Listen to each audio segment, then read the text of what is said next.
There are some subtle signs that you are about to be fired. Here's how to identify them to either potentially reverse the decision or know that it's time to start hitting the job search. If you're new here, I'm Madeline Mann. I turn job seekers into job shoppers. You may have seen me on ABC News, Bloomberg, New York Times, and more.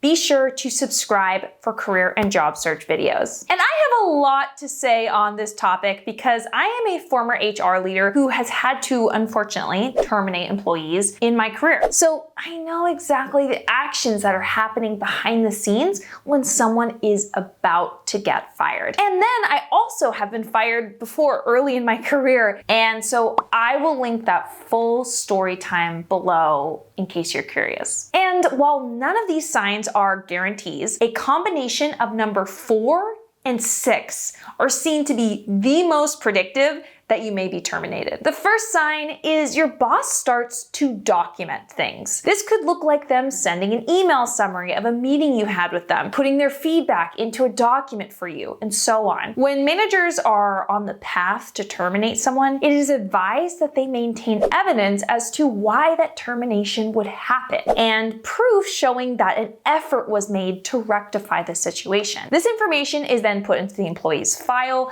should there be any legal pushback. Now, don't jump to conclusions if your boss keeps a written account of things. They should be doing that anyways. But if it happens suddenly, out of the blue, it can be a sign. The second sign that you may be fired soon is having responsibilities taken away. Have you heard of quiet firing? It's the process of a company gradually taking an employee off of key projects, excluding them from important meetings, or having their responsibilities delegated to others. We have a term in human resources called regretted attrition. It's the idea that when people leave a company, sometimes the company regrets it. They wish they would have kept that person. But then there's non-regretted attrition, and this is where it gets interesting. Yes, non-regretted attrition can include folks who are retiring or at their end date of employment because they're going back to school. But it also includes people who resign and the manager is relieved. They think, this actually isn't that much of a loss. And this is a component of quiet firing because companies prefer you to leave instead of firing you. If they fire you, they risk a potential lawsuit or retaliation and often pay severance. If you start to see some of these behaviors moving you away from high-profile responsibilities, they may be trying to quiet fire you, and I recommend quiet job searching. The third sign is if your manager has had serious conversations with you about your performance. If your manager is on the ball, they are discussing your performance with you regularly and giving you feedback. But many managers don't do this. They have you falter a bunch until finally they have this heavy conversation about something that needs to change. And that is because a lot of managers don't know how to give good ongoing feedback. When I was the head of HR, a manager came into my office and said, I want to terminate, we'll call him Ellis. And I said, I have never heard of Ellis having performance issues. This is very out of the blue. What happened? And he describes how Ellis is really slow at delivering his work product, and that when he hired Ellis, he thought that Ellis was coming with more skills and just felt that he wasn't the right fit. My next question was, how did Ellis respond when you told him his performance was not up to standard? And the manager said, well, I guess I haven't told him explicitly, but it's clear that his work product isn't very good and it takes him a long time. I said, before we even consider terminating this employee, you need to have a conversation with him and find ways to help him. That's the role of a manager. You serve your team members so that they can succeed. And what do you know? The manager had the conversation and realized this junior level employee admitted he felt strange asking for help and didn't want to bother anyone. The manager helped him and paired him with another more senior engineer who mentored him, and this employee then ultimately stayed with the company for years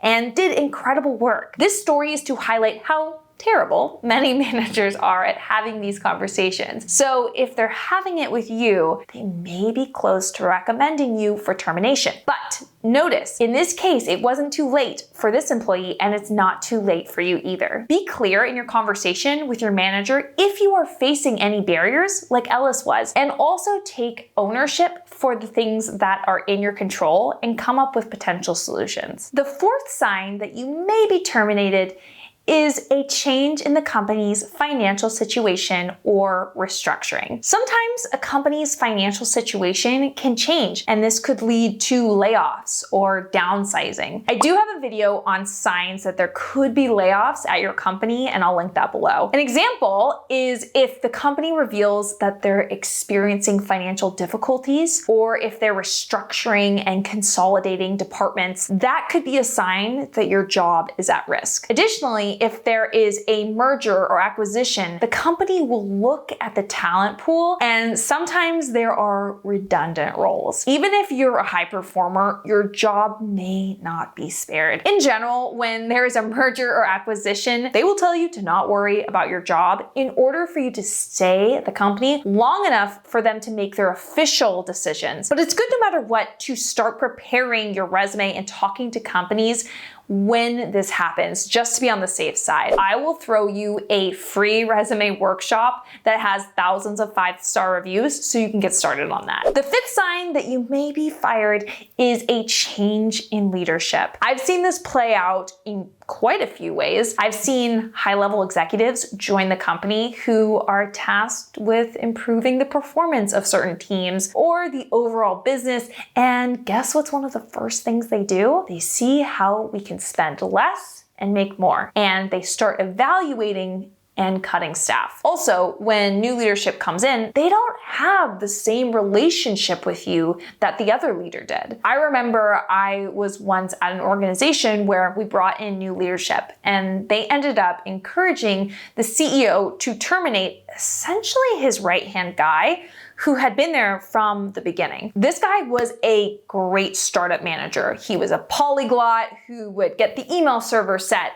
and make sales calls and run payroll, someone who could help wherever he could. Then when the company grew and he needed to find a place to contribute to the business that was a bit more focused, it became apparent that he was good at a lot of things, but great at nothing. This CEO had such a strong relationship with him that he didn't want to terminate this guy, but the additional leadership hires emphasized that it really didn't make business sense to keep him. So be wary of leadership changes. And the sixth sign that you may be fired is that you get a PIP. I've always thought that PIP was a pretty adorable nickname for something that actually represents your slow, painful walk into the depths of termination. PIP stands for Performance Improvement Plan, and while you can come back from a PIP, I've seen it happen, it's not super likely. A PIP is a formal document or process your manager drafts up with HR to help you get on the right track performance-wise since you are currently underperforming. A PIP typically includes goals and objectives to meet within a certain time period with the possibility of some additional training and support sprinkled on top. In my experience, PIPs are a sincere effort to get an employee back on track. It's more than a formality because it is smart business to retain employees instead of terminating them. But the reason they are difficult to come back from is they are typically a last resort. Your performance has already been deemed unsatisfactory, and if they don't fire you, I still recommend that you look for another job because something about this one isn't the right fit for you. On this note, I want to have a conversation with you.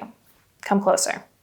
Just you and me, because you need to hear this. I've seen a lot of people terminated in my career. When you work in HR, it comes with the territory. And here's the thing I've noticed. For the majority of people who are fired, it's not because they did something unethical or they aren't talented. It's usually they are simply a flower planted in the wrong garden. If a flower is wilting, do you blame the flower or do you find a new place for it to be planted? I have seen so many people fired, and then that person goes onto a new job at a different company and absolutely loves it and is a top performer. So if you're going through it right now at work, feeling like your work isn't enough, that you aren't good enough, know that you just need to find your right garden. This isn't it right now, but I promise you, with the job shopping approach, you will land at the best next move for you. Not everyone everyone watches until the end, so I feel really special that you stayed with me here and we could have this moment together. And put I'll find my garden in the comments as code